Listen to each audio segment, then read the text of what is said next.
Debate വിത്ത് സ്മൃതി പരുത്തിക്കാട്.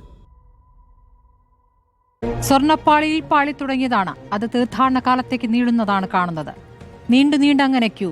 ദിവസം 70,000 പേർ virtual Q വഴിയും 20,000 സ്പോട്ട് ബുക്കിംഗ് വഴിയും വരുമ്പോൾ എങ്ങനെ കടത്തിവിടണം എന്നതിൽ ഒരു ഏകോപനവും ഉണ്ടായിട്ടില്ല എന്നാണ് ഇന്ന് ഹൈക്കോടതി രൂക്ഷഭാഷയിൽ വിമർശിച്ചത്.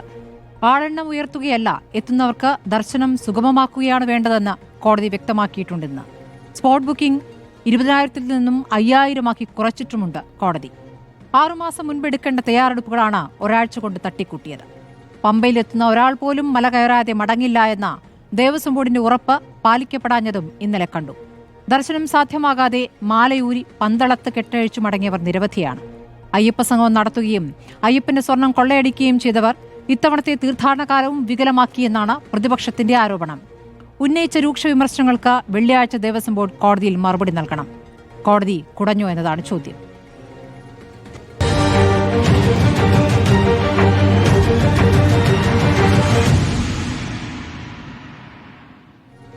ചർച്ചയിൽ ദേവസ്വം ബോർഡ് പ്രസിഡന്റ് ശ്രീ ജയകുമാറിനെ നമ്മൾ പ്രതീക്ഷിക്കുന്നുണ്ട്.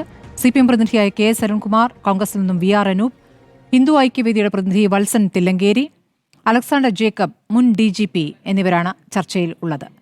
ആദ്യം ഞാൻ അരുൺകുമാറിലേക്ക് പോകുന്നു. അരുൺകുമാർ, ഇന്ന് ഹൈക്കോടതിയിൽ നിന്ന് വന്നിരിക്കുന്ന രൂക്ഷമായ ചോദ്യങ്ങൾ, കോടതി ദേവസ്വം ബോർഡിനോട് നിരവധി ചോദ്യങ്ങൾ ചോദിച്ചിരിക്കുന്നു. അതിനൊക്കെയുള്ള മറുപടി വെള്ളിയാഴ്ച നൽകണം. ഇന്നലെ സന്നിധാനത്ത് കണ്ട ആ തിരക്ക് ഒരു സ്റ്റാമ്പേഡായി മാറാഞ്ഞത് ഭാഗ്യം എന്നതാണ് ഇപ്പോൾ കരുതേണ്ടത്. അങ്ങനെ ഒരു തിരക്ക്, അതിനുള്ള കാരണങ്ങൾ എന്താണ് സർക്കാർ മനസ്സിലാക്കേണ്ടത്, CPM മനസ്സിലാക്കുന്നത്? ഈ ചർച്ചയുടെ ഒരു കാർഡിന്റെ ഹെഡിങ് തന്നെ കോടതി കുടഞ്ഞോ എന്നാണ്. കോടതി ഒരു കുടയും ചെയ്തില്ല, ഒരു വിമർശനങ്ങളും ഇതിന്റെ ഭാഗമായിട്ട് ഉന്നയിച്ചില്ല, ഒരു അതൃപ്തിയും രേഖപ്പെടുത്തിയില്ല, ഒരു തൃപ്തിക്കുറവും രേഖപ്പെടുത്തിയിട്ടില്ല. ഈ ശബരിമലയിൽ ഏതെങ്കിലും തരത്തിൽ കാര്യങ്ങൾ നടക്കുന്നുണ്ടെങ്കിൽ അതിൽ ഹൈക്കോടതിയുടെ കൃത്യമായിട്ടുള്ള സർവൈലൻസ് ഉണ്ട് എന്ന് നമുക്കറിയാം. ഓൺലൈൻ ബുക്കിംഗുമായി ബന്ധപ്പെട്ടുകൊണ്ടും സ്പോട്ട് ബുക്കിംഗുമായി ബന്ധപ്പെട്ടുകൊണ്ടും ഇത്ര പേരെ ബുക്ക് ചെയ്യണം എന്ന് തീരുമാനിച്ചത് ബഹുമാനപ്പെട്ട ഹൈക്കോടതിയാണ്. ആ ഹൈക്കോടതിയുടെ ഉത്തരവ് പ്രകാരം മാത്രമേ അവിടെ ശബരിമലയിൽ ഭക്തന്മാരെ പ്രവേശിപ്പിച്ചിട്ടുള്ളൂ. അതിൽ ഒരു പ്രശ്നമുണ്ടായത്, ഓൺലൈൻ ബുക്കിംഗിന്റെ ഭാഗമായി 20-ാം തീയതിയും 21-ാം തീയതിയും 25-ാം തീയതിയും എല്ലാം ഡേറ്റ് കിട്ടിയ ആളുകൾ വരെ ആദ്യ ദിവസമായ വൃശ്ചികം 1-ന് തന്നെ വന്നതിന്റെ ഒരു പ്രശ്നമുണ്ട്. കെട്ടും കെട്ടി ശബരിമലയ്ക്ക് വ്രതം നോറ്റ് ശരണവും വിളിച്ചു വരുന്നവർ അവരുടെ കയ്യിൽ ഓൺലൈൻ ബുക്കിംഗിന്റെ ടിക്കറ്റ് കാണുമ്പോൾ പോലീസുകാർ കടത്തിവിട്ടു. അതിൽ പർട്ടിക്കുലർ ഡേറ്റ് വെച്ച് ആ ഡേറ്റിൽ മാത്രമേ ഉള്ളിലേക്ക് പ്രവേശിക്കാൻ പറ്റൂ, മല കയറാൻ പറ്റൂ, സന്നിധാനത്തിലേക്ക് പ്രവേശിക്കാൻ പറ്റൂ എന്ന രൂപത്തിൽ നിർബന്ധ ബുദ്ധിയ ഉള്ള ഇടപെടൽ അന്ന് പോലീസിന്റെ ഭാഗത്തുനിന്ന് 17-ാം തീയതിയും 18-ാം തീയതിയും ഉണ്ടായില്ല. പക്ഷേ ഹൈക്കോടതി കൃത്യമായി ആ ഡേറ്റ് വെച്ച് മാത്രമേ കടത്തിവിടാവൂ എന്ന് ഇപ്പോൾ പറഞ്ഞിട്ടുണ്ട്. അതുപോലെ തന്നെ സ്പോട്ട് ബുക്കിംഗ് 20,000 ആയിരുന്നു, അത് 5 കുറയ്ക്കാൻ പറഞ്ഞു. അത് കൃത്യമായിട്ട് പാലിക്കപ്പെടും. ഒരു തരത്തിലും അവിടെ ഏതെങ്കിലും തരത്തിൽ ഹൈക്കോടതി വിധിക്ക് വിരുദ്ധമായിട്ട് പ്രവർത്തിക്കുകയോ ഹൈക്കോടതി അതൃപ്തി രേഖപ്പെടുത്തുകയോ വിമർശിക്കുകയോ ഒന്നും ഉണ്ടായിട്ടില്ല. ശരി, ഞാൻ കോടതിയുടെ ഭാഗത്തുനിന്ന് വാചകങ്ങൾ അങ്ങനെ കുടഞ്ഞു എന്ന വാക്ക് അങ്ങേക്ക് അനിഷ്ടമുണ്ടാക്കിയെങ്കിൽ കോടതിയിൽ നിന്ന് വാചകങ്ങൾ ഞാൻ അങ്ങേക്ക് വായിച്ചു കേൾപ്പിക്കാം. ഭക്തരെ 18-ാം പടിയിൽ നിന്ന് വലിച്ചു കയറ്റുകയാണോ? ശബരിമലയിൽ തിരക്ക് നിയന്ത്രിക്കാൻ പോലീസ് മാത്രം പോരാ, എത്ര പേരെ ഉൾക്കൊള്ളാനാകുമെന്നതിൽ വ്യക്തത വേണം. സെക്ടറുകൾ തിരിച്ച ആളുകളെ നിയന്ത്രിക്കണം. 6 മാസം മുൻപെങ്കിലും ഒരുക്കങ്ങൾ തുടങ്ങണമായിരുന്നു. ഭക്തരെ തള്ളി ഒരു ഭാഗത്തുനിന്ന് മറ്റു ഭാഗത്തേക്ക് മാറ്റുന്ന തെറ്റായ സമീപനം. ഭക്തരെ തിരികെ കയറ്റിയിട്ട് എന്തു കാര്യം? സന്നിധാനത്ത് ഒരു സമയം എത്ര പേരെ ഉൾക്കൊള്ളുമെന്നതിൽ വ്യക്തതയുണ്ടോ? 90,000 ഭക്തർ എന്നത് എവിടെ മുതൽ എവിടെ വരെ എന്നതിൽ വ്യക്തതയുണ്ടോ? എന്തിനാണ് ഇത്രയും പേരെ ശബരിമലയിലേക്ക് കയറ്റുന്നത്? സ്പോട്ട് ബുക്കിംഗ് കഴിഞ്ഞാലും 10,000-ലധികം പേർ മല കയറുന്നു എന്നാണ് ബോർഡ് മറുപടിയായി നൽകിയത്. ബോർഡ് ഇന്ന് കോടതിയിൽ പറഞ്ഞത് എന്താണെന്നറിയോ? കുഴപ്പം പറ്റിയിട്ടുണ്ട്, പരിഹരിക്കാമെന്നാണ്. അപ്പോൾ അങ്ങത് വിമർശനമല്ല എന്ന് പറഞ്ഞിട്ട് കാര്യമില്ല, കോടതിയുടെ ഭാഗത്തുനിന്ന് വിമർശനമാണ്. കോടതി അത് വെള്ളിയാഴ്ച, അതായത് മറ്റന്നാൾ മറുപടി നൽകണമെന്നാണ് പറഞ്ഞിരിക്കുന്നത്. വിർച്വൽ ക്യൂവിന്റെ എണ്ണം കുറയ്ക്കേണ്ടി വരുമെന്ന് പറയുന്നു. സ്ത്രീകളും കുട്ടികളും ഉൾപ്പെടെയുള്ള ഭക്തരാണ് ക്യൂവിൽ നിൽക്കുന്നതെന്ന് ഹൈക്കോടതി പറയുന്നു. അവിടെ ക്യൂ നിൽക്കുന്നവരുടെ പ്രതികരണങ്ങളാണല്ലോ നമ്മൾ തുടക്കത്തിൽ കണ്ടത്. ആ നിൽക്കുന്നവരുടെ പ്രതികരണങ്ങൾ അവരനുഭവിക്കുന്ന ബുദ്ധിമുട്ടാണല്ലോ പറയുന്നത്. പറഞ്ഞോളൂ. ഈ ഹൈക്കോടതിയുടെ ഇന്നത്തെ ഇടക്കാല ഉത്തരവിന്റെ ഏതു പാരഗ്രാഫിലെ ഏതു വരിയാണ് താങ്കൾ വായിച്ചത്? ഒന്ന് പറയാമോ? ഉത്തരവിന്റെ പകർപ്പായിട്ട് എനിക്ക് കിട്ടിയിട്ടില്ല. കോടതി വിധി വന്ന സമയത്ത്, കോടതി ഉത്തരവ് വിമർശനങ്ങൾ വന്ന സമയത്ത് നമ്മൾ ദേവസ്വം ബോർഡ് പ്രസിഡന്റിനെ അടക്കം വിളിച്ചതും ദേവസ്വം ബോർഡ് പ്രസിഡന്റ് കുഴപ്പങ്ങൾ പറ്റിയിട്ടുണ്ട്, പരിഹരിക്കുമെന്ന് പറഞ്ഞതുമാണ്. അങ്ങേക്ക് എന്താണ് ഈ കുഴപ്പമില്ല എന്നാണ് പറഞ്ഞത്? ഇന്നലെ കണ്ട ദൃശ്യങ്ങളൊന്നും തിരക്കിൻ്റെതല്ലേ? ഇന്നലെ അവിടെ കണ്ട കുട്ടികളടക്കം കരയുന്ന, വൃദ്ധരടക്കം ബുദ്ധിമുട്ടുന്ന, അവിടെ ദർശനം നടത്താതെ മടങ്ങിപ്പോയവർ ഒരു യാഥാർത്ഥ്യമല്ലേ? വിധി നിങ്ങൾക്ക് കിട്ടിയില്ല, അതായത് വിധി പുറത്തു വന്നിട്ടില്ല, ആ വിധി നിങ്ങൾ വായിച്ചിട്ടില്ല. ആ വായിക്കാതെ ചില വാചകങ്ങൾ നിങ്ങൾ എഴുതി പിടിപ്പിച്ച് നിയമകാര്യ ലേഖകൻ ഞങ്ങൾക്ക് റിപ്പോർട്ട് ചെയ്യുന്ന തെറ്റായ വാർത്തയല്ല. ഇന്ന് ഏത് ചാനലിലാണ് ഈ വാർത്തയില്ലാത്തത്? ഏത് മാധ്യമങ്ങളിലാണ് വാർത്തയില്ലാത്തത്? ഈ വാർത്തകളോട് ദേവസ്വം ബോർഡ് പ്രസിഡന്റ് പ്രതികരിച്ചത് കുഴപ്പം പറ്റിയിട്ടുണ്ടെന്നാണ്. അങ്ങ് എന്തിനാണ് അത് ഖണ്ഡിക്കാൻ നിൽക്കുന്നത്? ഖണ്ഡിക്കാൻ സത്യസന്ധമായ കാര്യങ്ങൾ നിങ്ങളുടെ ചർച്ചയിൽ വന്ന് പറയുന്നു. നിങ്ങളുടെ നിയമകാര്യ ലേഖൻ ഉണ്ടെന്നുള്ളത് പുതിയ സംഭവമൊന്നും അല്ലല്ലോ. ആ നിയമകാര്യ ലേഖൻ പറഞ്ഞതായി നിങ്ങൾ പറഞ്ഞിരിക്കുന്ന വാചകം പുറത്തു വരാത്ത ഒരു ഇടക്കാല ഉത്തരവിലെ ആ ഇടക്കാല ഉത്തരവിൽ ഒരു വരി പോലും പുറത്തു വരാത്ത സാഹചര്യത്തിൽ കോടതി പറയാത്ത കാര്യങ്ങൾ ശുദ്ധ അസംബന്ധം, ശുദ്ധ കള്ളം, വ്യാജ വാർത്ത, രാവിലെ കോടതി ചോദ്യങ്ങൾ ചോദിക്കുന്നത് ഉത്തരവിൽ അതുണ്ടോ എന്നുള്ളതല്ല. കോടതി വിമർശനം ഉന്നയിച്ചു. എന്തിനാണ് കോടതി ഈ കേസ് പരിഗണിച്ചത്? കോടതി എന്തിനാണ് ഇന്ന് ഈ കാര്യങ്ങൾ പരിഗണിച്ചത്? അങ്ങ് അത് പറയൂ. ശബരിമല എല്ലാം ശുഭകരമാണെങ്കിൽ കോടതി എന്തിനു പരിഗണിക്കണം? അതൊന്ന് പറയൂ. കാലം തുടങ്ങിക്കഴിഞ്ഞാൽ അല്ല, നിങ്ങൾ കേൾക്കൂ. നിങ്ങൾ മര്യാദയായിട്ട് നിങ്ങൾ പറയുന്നത് ഞാൻ കേൾക്കുന്നുണ്ടല്ലോ. നിങ്ങൾ കൊണ്ടുവരുന്ന വ്യാജ വാർത്തയെ സാധൂകരിക്കാൻ നിങ്ങൾ എന്തും പറയും. കോടതി മണ്ഡലകാലം വന്നു കഴിഞ്ഞാൽ ശബരിമല ബെഞ്ച് കൃത്യമായി ഈ കേസ് പരിഗണിക്കും. 1-ാം തീയതി പരിഗണിക്കും. അതിനുശേഷം ഏത് സമയത്തും പോസ്റ്റിംഗ് ഇല്ലെങ്കിൽ പോലും കോടതിക്ക് പരിഗണിക്കാം. കോടതി ശബരിമല മണ്ഡലകാലം തുടങ്ങിയതിനു ശേഷം ഉണ്ടായ സൗകര്യങ്ങൾ പരിശോധിക്കുന്നു. കൃത്യമായി സ്പോട്ട് ബുക്കിംഗ് ഇത്ര വേണമെന്ന് കോടതി പറയുന്നു, വെർച്വൽ ബുക്കിംഗ് ഇത്ര വേണമെന്ന് പറയുന്നു. അത്തരത്തിൽ ബുക്കിംഗ് ഉള്ളവരെ മാത്രം ശബരിമലയിൽ വരുന്നു.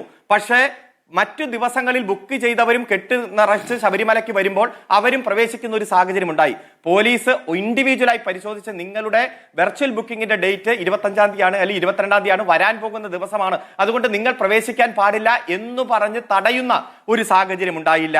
അതിന്റെ ഒരു കുറവ് ദേവസ്വം ബോർഡിനും പോലീസിനും പറ്റിയിട്ടുണ്ട് എന്നത് അഡ്മിറ്റ് ചെയ്തു. ഇന്നലെ തന്നെ അഡ്മിറ്റ് ചെയ്തു. കോടതി പറഞ്ഞു പോസ്റ്റ് ഡേറ്റിൽ വരുന്നവരെ ഇനി പ്രവേശിപ്പിക്കേണ്ടതില്ല. അതുപോലെ തന്നെ സ്പോട്ട് ബുക്കിംഗ് 20-ൽ നിന്ന് 5000 കുറയ്ക്കാൻ പറയുന്നു. അത്തരത്തിലൊരു സാഹചര്യം അല്ലാതെ ഈ കുടയലും ഞെരിക്കലും വിമർശനം പോയിട്ട് ഏതെങ്കിലും ഒരു അസംതൃപ്തി പോലും രേഖപ്പെടുത്തിയിട്ടില്ല.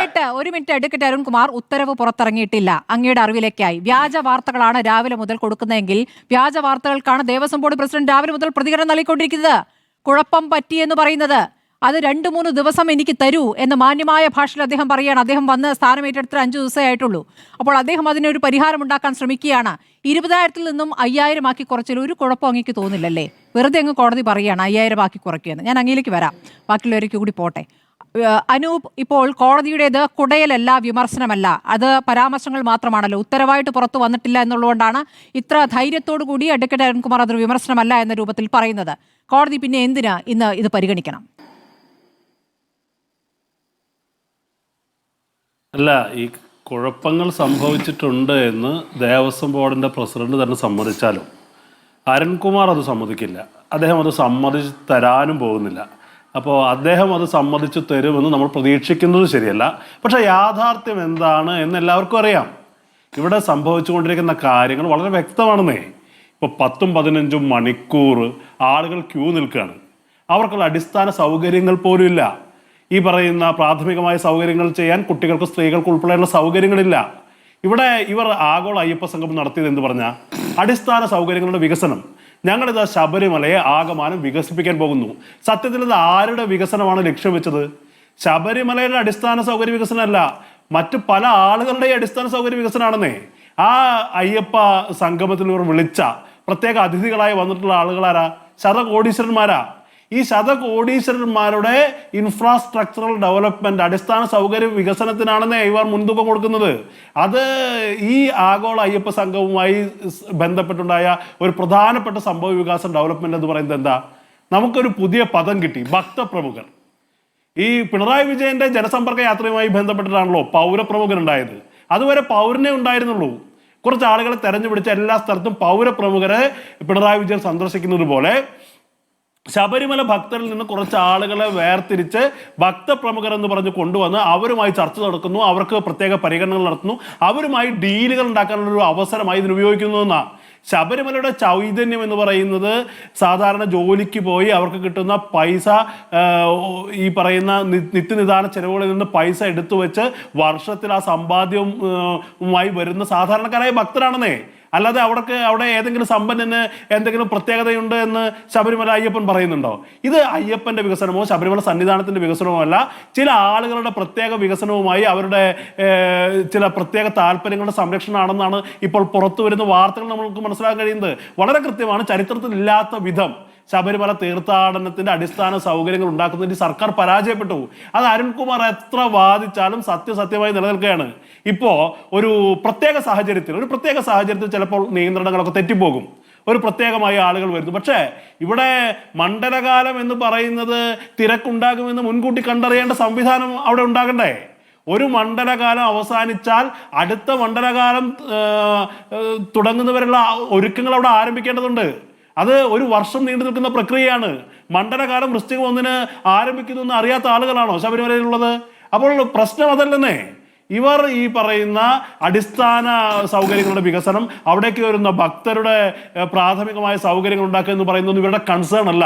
ശബരിമലയുമായി ബന്ധപ്പെട്ട് ഇപ്പോൾ ഭരിക്കുന്ന ഈ പറയുന്ന ഭരണ സംവിധാനത്തിന്റെ കൺസേൺ എന്താണ് എന്ന് കഴിഞ്ഞ കുറച്ച് നാളുകളായി നമ്മൾ കണ്ടുവരിക.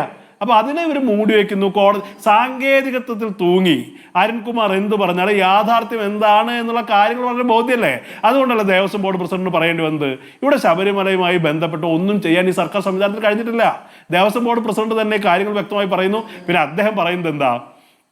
ഇവിടെ സർക്കാർ ചെയ്യാത്തതല്ല പ്രശ്നം, ശബരിമലയുമായി ബന്ധപ്പെട്ട സംവിധാനങ്ങൾ പരാജയപ്പെട്ടതല്ല പ്രശ്നം, വൃശ്ചികം 1 ഒരുപാട് ഭക്തർ വരുന്നു എന്നുള്ളതാണ് പ്രശ്നം. വൃശ്ചികം 1 ഈ പറയുന്ന കറുത്ത വസ്ത്രം ധരിച്ച് ഇരുമുടിക്കെട്ടും മാലയും അണിഞ്ഞ് ഭക്തർ വരുമെന്ന് അറിയാത്ത ആളല്ലല്ലോ ഇവിടെ ആളുകളല്ലല്ലോ ഇവിടുത്തെ സംവിധാനത്തിന്റെ ഭാഗമായിരിക്കുന്ന ആളുകൾ. അപ്പോൾ സർക്കാരിന്റെ ഭരണ പരാജയമാണ്, സർക്കാർ ഈ സാധാരണക്കാരായ ഭക്തരോട് ചെയ്യുന്ന നീതി നിഷേധമാണ് എന്നുള്ള കാര്യത്തിൽ ഒന്നും സംശയമില്ല. ഇനിയെങ്കിലും സർക്കാർ ഈ തെറ്റുകൾ ഏറ്റുപറയാൻ തയ്യാറാകണം. സംഭവിച്ചതൊരു മഹാദുരന്തം എന്തോ ഭാഗ്യം കൊണ്ട് ഒഴിവായി പോയി എന്നുള്ളതാണ് യാഥാർത്ഥ്യം. ഇത്ര വലിയൊരു ക്രൗഡ് അവിടെ കയറി വരുന്നു, അവരെ നിയന്ത്രിക്കാനുള്ള ഒരു സൗകര്യവുമില്ല. 10-15 മണിക്കൂറുകൾ ആളുകൾ കുടിവെള്ളം പോലും കിട്ടാതെ അവിടെ ക്യൂ നിന്നാൽ എത്ര പേർ കുഴഞ്ഞു വീണ് എന്തെങ്കിലും സംഭവിക്കാനുള്ള സാധ്യതയില്ലേ? അപ്പോൾ ഇത്തരം ഒരു കാര്യം ജനങ്ങളുടെ ജീവൻ വെച്ചാണ് ഈ സർക്കാർ പന്താടുന്നത്. ഈ സാഹചര്യം ഒഴിവാക്കണം. സർക്കാർ മാപ്പ് പറഞ്ഞ അടിയന്തര നടപടികൾ സ്വീകരിക്കണം എന്നുള്ളതാണ് ഞങ്ങൾക്ക് പറയാനുള്ളത്. ഇതിനകത്ത് വേറെ എന്തെങ്കിലും പറഞ്ഞ് മുട്ടാപ്പോക്ക് ന്യായം പറഞ്ഞ് പിന്മാറാൻ സർക്കാരിന് സാധിക്കില്ല. ശരി, വത്സൻ തില്ലങ്കേരി, ഇതിപ്പോൾ കോടതിയുടെ ഭാഗത്തുനിന്ന് ചില ചോദ്യങ്ങൾ ഉണ്ടായിട്ടുണ്ട്. ആ ചോദ്യങ്ങൾക്ക് വെള്ളിയാഴ്ച മറുപടി നൽകണം. അതിൽ കോടതി പറയുന്നുണ്ട്, ഇത്രയധികം ആളുകളെ ഒരുമിച്ച് കയറ്റിവിടുന്നത് എന്തിനാണ്? 1 മിനിറ്റിൽ 80 പേർ കയറണമെന്ന നിർബന്ധം പിടിക്കണോ എന്നാണ് കോടതി ചോദിക്കുന്നത്. 1 മിനിറ്റിൽ 50 പേരെ ആക്കിയത് കുറച്ചുകൂടെ എന്ന് കോടതി ചോദിക്കുന്നുണ്ട്. ദേവസ്വം ബോർഡിനോടും സർക്കാരിനോടുമാണ് വിശദീകരണം തേടിയിരിക്കുന്നത്. 2 പേരും വെള്ളിയാഴ്ച മറ്റന്നാൾ മറുപടി നൽകുകയും വേണം. പക്ഷെ അത് വിമർശനങ്ങളല്ല എന്നാണ് CPM പ്രതിനിധി പറയുന്നത്. അങ്ങയുടെ മറുപടി, അങ്ങയുടെ പ്രതികരണം.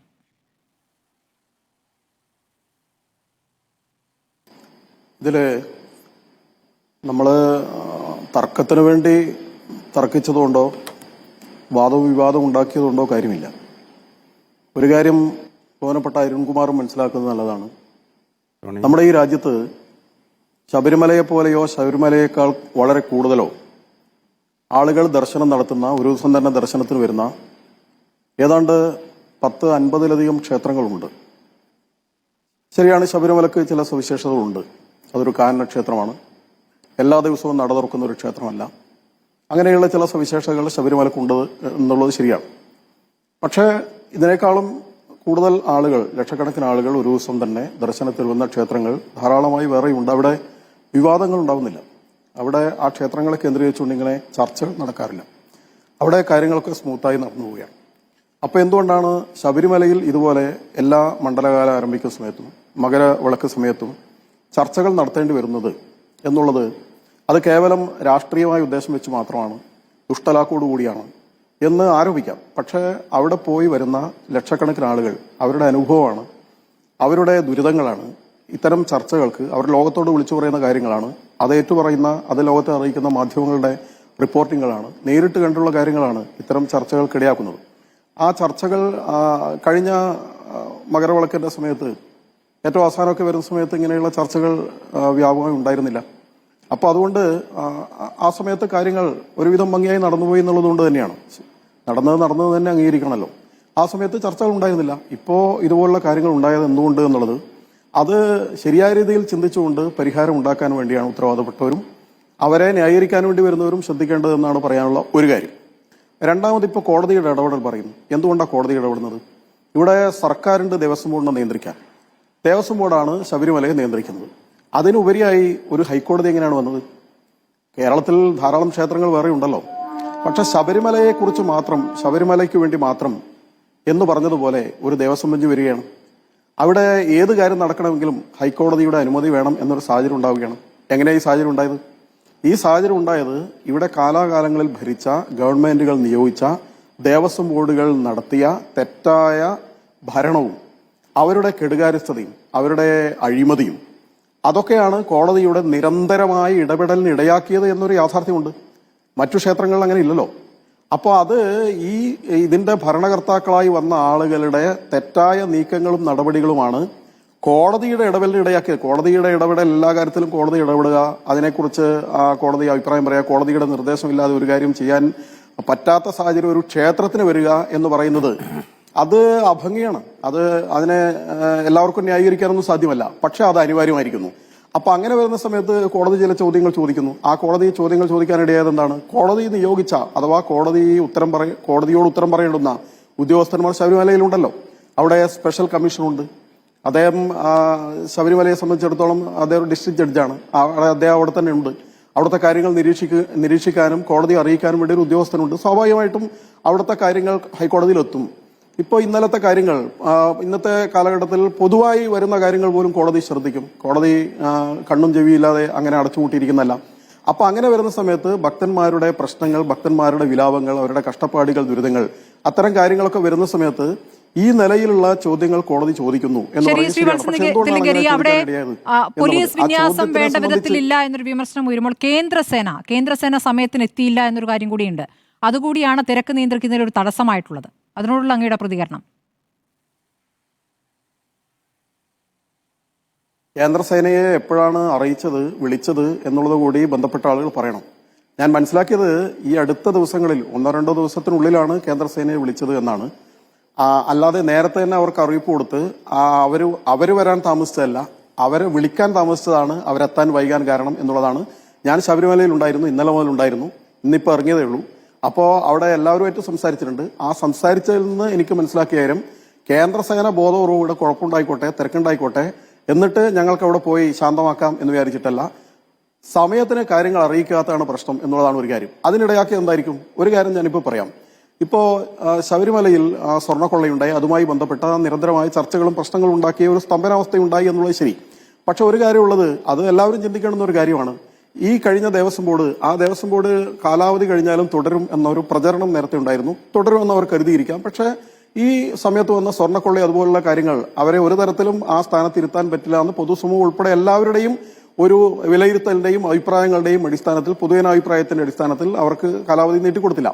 പക്ഷെ ഒരു കാര്യമുള്ളത്, കാലാവധി നീട്ടിക്കൊടുത്തില്ല എന്നുള്ള രണ്ടാമത്തെ കാര്യമാണ്. അത് എല്ലാവരും ചർച്ച ചെയ്യണമെന്ന ഒരു കാര്യമാണ്.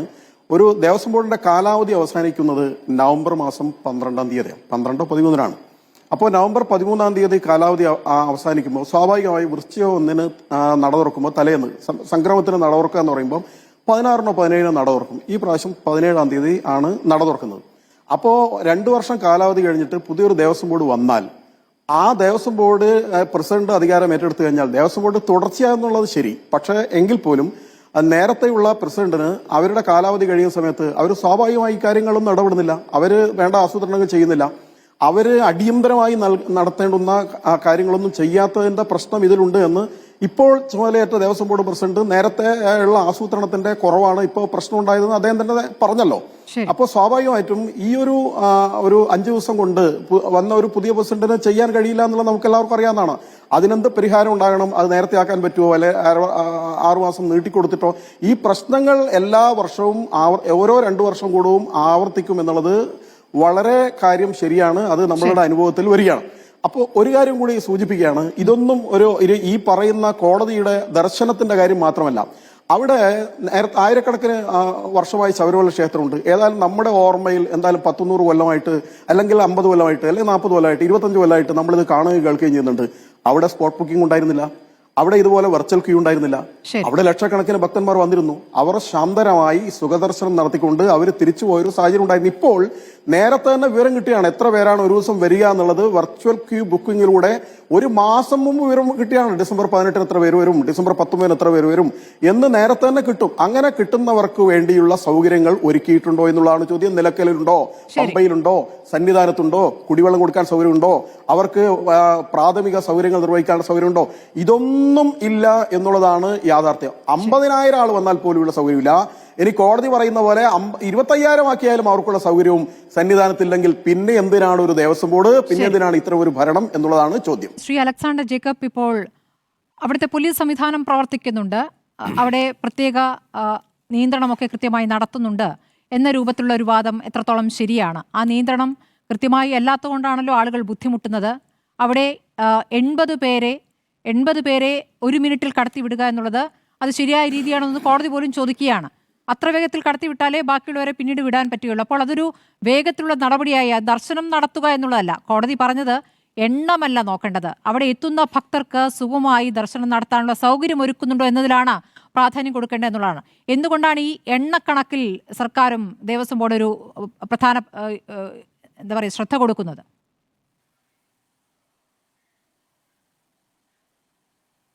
എനിക്കൊരു രാഷ്ട്രീയവുമില്ല, നിഷ്പക്ഷമായ ചില കാര്യങ്ങൾ പറയുകയാണ്, കേൾക്കണം. ഞാൻ 3 കൊല്ലം ശബരിമലയിൽ ഡ്യൂട്ടി ചെയ്തിട്ടുണ്ട്. സന്നിധാനത്ത് 2 വർഷവും 1 വർഷം പമ്പയിലും. സന്നിധാനത്തിൽ 18-ാം പടിക്ക് വീതി കുറവാണ്, സ്റ്റീപ്പാണ്. പ്രസിഡന്റ് ദ്രൗപദി മുമ്പ് കയറിപ്പോകുന്ന കാഴ്ച നിങ്ങൾ ടെലിവിഷനിൽ കണ്ടില്ലേ? അവിടെ പതുക്കെ ഒരു ഭക്തന് കയറാൻ പറ്റുള്ളൂ. 2 സൈഡിൽ നിൽക്കുന്ന പോലീസുകാർ അവരെ പിടിച്ച് കയറ്റുകയാണ്. അവിടെ 18-ാം പടിയുടെ 2 സൈഡിലായിട്ട് 36 പോലീസുകാരുണ്ട്. അവരൊരു 4 മണിക്കൂർ ജോലി ചെയ്ത് കഴിയുമ്പം അവരുടെ നട്ടലും കൈയും കാലും ഒക്കെ വേദനയാണ്. പിന്നെ അവർ 5-8 മണിക്കൂർ കയറി കിടന്ന് ഉറങ്ങുകയാണ്. 1 മിനിറ്റ് കൊണ്ട് അവിടെ 50 പേരെ കയറാൻ പറ്റുള്ളൂ. എങ്ങനെ പോയാലും 55,000 60,000 പേരിൽ കൂടുതൽ ശബരിമലയിൽ 18-ാം പടി കയറാൻ പറ്റില്ല. ആ സ്ഥലത്താണ് ഒരു ദിവസം 90,000 1 ലക്ഷം പേര് ഇന്നലെ വന്ന് കയറിയത്.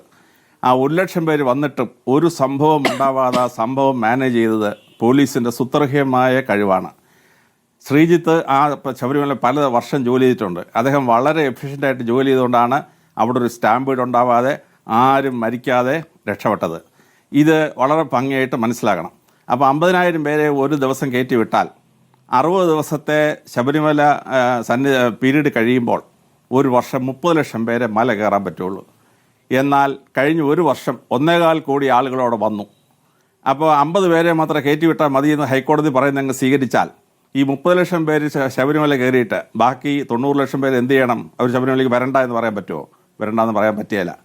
അപ്പോൾ ഇത്രയും ജനങ്ങൾ വരുമ്പോൾ അവിടെ 100 പേർക്ക് ഒരു പോലീസുകാർ വെച്ച് കൊടുത്താൽ 1 ലക്ഷം പേരെ മാനേജ് ചെയ്യണമെങ്കിൽ 1000 പോലീസുകാർ വേണം. ആ 1000 പോലീസുകാരെ ഒരേ സമയം 24 മണിക്കൂർ ജോലി ചെയ്യാൻ പറ്റിയില്ല, ഷിഫ്റ്റായിട്ടേ ജോലി ചെയ്യാൻ പറ്റുള്ളൂ. അപ്പോൾ അവിടെ ശരിക്കും ജോലി വേണമെങ്കിൽ 2000 പോലീസുകാർ വേണം. SCRF അവിടെ 150 പോലീസ് എന്ന് വിചാരിച്ചാൽ അവിടെ ഒരു മാറ്റം ഉണ്ടാവത്തില്ല. അപ്പോൾ 2000 പോലീസുകാർ അവിടെ ചെന്നാൽ അവർക്ക് താമസിക്കാൻ സ്ഥലമുണ്ടോ? അവർക്ക് ആഹാരം കഴിക്കാൻ സ്ഥലമുണ്ടോ? അവർക്ക് കിടന്നുറങ്ങാൻ സ്ഥലമുണ്ടോ? അവിടെ ഇല്ല. അപ്പോൾ കൂടുതൽ പോലീസുകാർ അവിടെ നിന്ന് മാനേജ് ചെയ്യാൻ ശ്രമിച്ചാൽ പറ്റിയല്ല. അപ്പോൾ ഈ ജനക്കൂട്ടത്തെ നിയന്ത്രിക്കാൻ ഇന്നലെ 1 ലക്ഷം വന്നുള്ളൂ. മകരവിളക്കിൻ 6 ലക്ഷം പേരാണ് അവിടെ വരുന്നത്. ഈ 6 ലക്ഷം പേരെ മാനേജ് ചെയ്യാൻ കണക്കനുസരിച്ച് നോക്കിയാൽ 10-12,000 പോലീസ് വേണം. എവിടുന്ന് കൊണ്ടുവരും ഈ പോലീസിനെ? എങ്ങനെ അവരവിടെ എവിടെ താമസിക്കും? അവർക്ക് കിടന്നുറങ്ങാൻ സ്ഥലമുണ്ടോ? ആഹാരം കഴിക്കാൻ സ്ഥലമുണ്ടോ? ഒരു സ്ഥലമില്ല. ആ 18-ാം പടിയുടെ വീതി കൂട്ടിയാൽ പ്രശ്നം തീരും. പക്ഷെ തൊട്ടു പോരുമെന്ന് വാണിയാണ്. കാരണം ആചാരപ്രകാരം അത്ര വീതി പാടുള്ളൂ. എവിടെയാണ് ഇത് എഴുതി വെച്ചതെന്ന് എനിക്ക് അറിഞ്ഞൂടെ ആചാരം. ആ 18-ാം പടിയുടെ വീതി കൂട്ടിയാൽ കുറച്ച് കൂടെ കയറാൻ പറ്റും. അത് സമ്മതിക്കുകയില്ല. ശബരിമലയ്ക്ക് വളരെ ശ്രദ്ധേയമായിട്ട് ഏറ്റവും വലിയ പ്രശ്നം അവിടെ ട്രാഫിക്കാണ്. അപ്പോൾ വണ്ടി അവിടെ വന്ന് പമ്പയിൽ എത്തിക്കഴിഞ്ഞാൽ വന്ന വഴിയിലൂടെ തിരിച്ചു പോകണം. അപ്പോൾ അതിൻ്റെ ആ റോഡിൻ്റെ വീതി കൂട്ടണം. ഒരു രീതിയിലും വനം സ്ഥലം തരത്തില്ല. എന്നാൽ ആ പമ്പയുടെ ഓപ്പോസിറ്റ് ഡയറക്ഷനിൽ കൂടെ താപ്പോട്ട് പോകാനൊരു വഴി ഉണ്ടാക്കണേ 100 ഏക്കർ വനം വേണം. ആ 100 ഏക്കർ വനം കേന്ദ്രം കോൺഗ്രസ് ഭരിച്ചു, BJP ഭരിച്ചു, സംയുക്ത വിധായകത്തിൽ ഭരിച്ചു. പക്ഷേ ലോകത്തിൻ്റെ കാലാവസ്ഥ മുഴുവൻ ആ 100 ഏക്കറിലാണ് ഇരിക്കുന്നത്. ഒരു കാരണവശാലും ആ 100 ഏക്കർ കേന്ദ്ര ഗവൺമെൻറ് അനുവദിക്കുകയില്ല. അതുകൊണ്ട് ആ റോഡ് ഉണ്ടാക്കാൻ പറ്റുകയില്ല. ഇനി ശൗചാലയം വേണം. ഇപ്പം 500 ശൗചാലയം ഇവിടെ ഉണ്ട്. 1,00,000 പേര് അവിടെ വന്നാൽ അവർക്ക് ഒരു 2000 ശൗചാലയം വേണം. ആ ശൗചാലയം വേണ്ടി ഞാൻ സ്ഥലം ചോദിച്ചു. കേന്ദ്ര ഗവൺമെൻറ് കൊടുക്കുകയില്ല. കേന്ദ്രം കോൺഗ്രസ് ഭരിച്ചു, BJP ഭരിച്ചു, സംയുക്ത വിധായകൾ ഭരിച്ചു. ഒരു കാരണവശാലും ആ ശൗചാലയം വേണ്ടി ഞാൻ സ്ഥലം കൊടുക്കുകയില്ല. 25 കോട്ടയം SP ആയിട്ട് ഞാനിരുന്ന കാലം തൊട്ട് എല്ലാ വർഷവും അഭ്യർത്ഥന അയക്കും, സ്ഥലം കൊടുക്കുകയില്ല. വെള്ളം അവിടെ ഒരു കുപ്പി വെള്ളത്തിന് 30 രൂപ വെച്ചാൽ വിറ്റുകൊണ്ടിരുന്നത്. അപ്പോൾ മല കയറിയാണെങ്കിൽ ഒരു ഭക്തന് 6 കുപ്പി വെള്ളം വേണം. അപ്പോൾ ഞാൻ JLDGP ആയിരുന്നപ്പോൾ ഞങ്ങൾ 10 രൂപയ്ക്ക് വെള്ളം പീച്ചി ഡാമിൽ നിന്ന് വെള്ളം കൊണ്ടുവന്നിട്ട് 10 രൂപയ്ക്ക് കൊടുത്തു. ഇവിടുത്തെ മൾട്ടിനാഷണൽ കമ്പനി എല്ലാം കൂടെ എന്നെ കൊല്ലാക്കൊല്ല ചെയ്തിട്ട് എന്നെ ട്രാൻസ്ഫർ ചെയ്തു. JLDGP സ്ഥാനത്ത് എന്നെ ട്രാൻസ്ഫർ ചെയ്തു അന്ന് 10 രൂപ വെച്ചിട്ട്. ഉമ്മൻചാണ്ടി മുഖ്യമന്ത്രിയായിരുന്നു. അപ്പോൾ അദ്ദേഹം ഒരു ഉത്തരവിട്ടു 12 രൂപയ്ക്ക് കൂടുതൽ വെള്ളത്തിന് വില വെക്കരുത് എന്ന്. അപ്പോൾ 30 രൂപ വെച്ച് 200 രൂപയ്ക്ക് വെള്ളവും വാങ്ങിച്ചുകൊണ്ട് ഒരാൾ മല കയറാൻ പറ്റുമോ? ഇടയ്ക്ക് വെള്ളം കിട്ടാൻ സൗകര്യമില്ല. തിരുപ്പതി മലയിൽ പോയി കഴിഞ്ഞാൽ നിങ്ങൾക്ക് 100 മീറ്റർ ഇടവിട്ട് വെള്ളം വെക്കുന്ന സ്ഥലമുണ്ട്. ഇവിടെ വെള്ളം വെക്കാൻ സ്ഥലമില്ല. അപ്പം നടന്ന് കുറച്ച് വെള്ളമായിട്ട് മേളിൽ കയറി സന്നിധാനത്ത് എത്തുമ്പോഴേ ഇവൻ്റെ കയ്യിൽ വെള്ളമില്ല. പിന്നെ ദാഹിച്ച് അവനോട് നിൽക്കുകയാണ്. ഒരു രക്ഷയില്ല. ഞാൻ കോട്ടയം SP ആയിട്ട് സന്നിധാനം ഡ്യൂട്ടിക്ക് പോവുകയാണ്. മല കയറി പകുതി എത്തിയപ്പോൾ എൻ്റെ കൂടെ 12 പോലീസുകാരുണ്ട്. ക്യൂ അങ്ങ് ജാമായി. 12 പോലീസുകാർ പഠിച്ചവനുമായിട്ട് നോക്കിയിട്ട് 8 മണിക്കൂർ കഴിഞ്ഞിട്ടാണ് SP ഡ്യൂട്ടിക്ക് വന്ന SPയെ ആ ക്യൂവിൽ നിന്ന് കയറ്റി വിടാൻ പറ്റിയത്. അപ്പോൾ ഈ 12 പോലീസ് അനുഗമിക്കാത്ത ഒരു സാധാരണ ഭക്തൻ എന്ത് ചെയ്യും? അവൻ 12 മണിക്കൂർ നിൽക്കുകയാണ്. ഈ 12 മണിക്കൂർ നിന്നാൽ അവന് മൂത്രം ഒഴിക്കാനുള്ള സൗകര്യമില്ല. 10 മണിക്കൂർ ഞാൻ മൂത്രം ഒഴിക്കാൻ പറ്റില്ല. കോട്ടയം SP ആയിട്ട് മല കയറുകയാണ്. ജനക്കൂട്ടം സ്റ്റക്കായിട്ട് അവിടെ നിൽക്കുകയാണ്, മൂത്രം ഒഴിക്കാൻ പറ്റാതെ. അപ്പോൾ ഈ മൂത്രം ഒഴിക്കാൻ സൗകര്യം ഉണ്ടാക്കാൻ ഒക്കത്തില്ല, കക്കൂസ് ഉണ്ടാക്കാൻ പറ്റത്തില്ല. അവിടെ ശബരിമല ഡെവലപ്പ് ചെയ്യാൻ വേണ്ടി 40 വർഷം ഞാൻ ASP കാലം തൊട്ട് കേൾക്കാണ് ചെങ്ങന്നൂർ ശബരിമല റെയിൽവേ ലൈൻ പണിയാൻ. ഒരു രക്ഷയില്ല. അതിന് സ്ഥലമെടുത്ത് കേന്ദ്രം കോൺഗ്രസ് ഭരിച്ചു, BJP ഭരിച്ചു, SP ഗവൺമെൻറ് ഭരിച്ചു. ആ റെയിൽവേ ലൈൻ പണിയല്ല. അവിടെ ഒരു എയർപോർട്ട് ഉണ്ടാക്കിയാൽ ഭക്തർക്ക് എത്താൻ എളുപ്പമാണ്.